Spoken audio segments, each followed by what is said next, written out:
Welcome to the News Hour. International oil prices topped $100 a barrel today after Houthi rebels in Yemen claimed they attacked 2 oil tankers in the Red Sea, raising new fears of disruptions to global energy supplies. In response, President Trump warned if the Houthis attack another ship, the U.S. would inflict, quote, major military punishment. And he also warned of escalation inside Iran. Here's Nick Schifrin with more. In the Red Sea overnight, a new front in the widening war with Iran.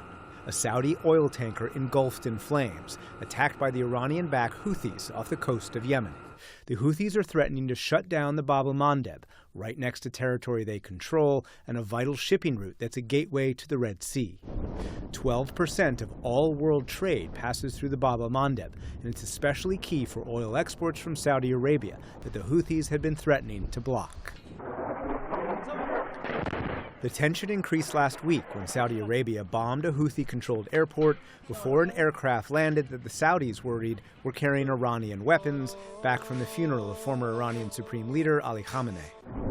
The Houthis then targeted a Saudi airport. It's the most serious cross-border attack since 2022, when an unofficial truce ended nearly a decade of war that today the Houthi military spokesperson threatened to restart. If there is any stupidity targeting our country, it will be faced with major operations in the depths of their lands. This will become a problem for the whole world. Today, Secretary of State Marco Rubio highlighted what the U.S. has long described as Iranian weapons and military advice sent to Houthi leadership. The Houthis, frankly, got snookered into this thing by the Iranians, and they were smart to stay out of it, and they should stay out of it, and they should stop. A sentiment echoed by President Trump today, who warned major military punishment will be inflicted upon Iran and, of course, the Houthis themselves, who I am very disappointed with in that they have, until now, acted very professionally and smart. We're doing very well against the Islamic Republic of Iran.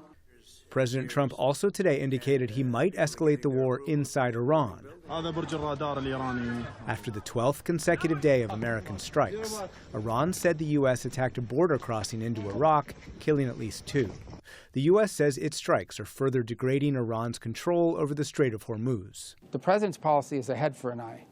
And Rubio dismissed the chance of diplomacy. The president doesn't see a lot of utility in responding to their overtures at this point, because frankly, Iran is clearly not ready to make a deal, at least not one they're willing to live by. But Iran shows no sign of stopping its attacks, once again launching missiles at more of the U.S.'s Arab allies, including Jordan, Kuwait, and Bahrain, while American strikes focused on Iran's west. The drumbeat of escalation is driving up gas prices and pushed the price of oil to its highest level since May, before the U.S.-Iran ceasefire. And tonight, U.S. forces sit poised, ready to escalate across the region. For the PBS News Hour, I'm Nick Schifrin.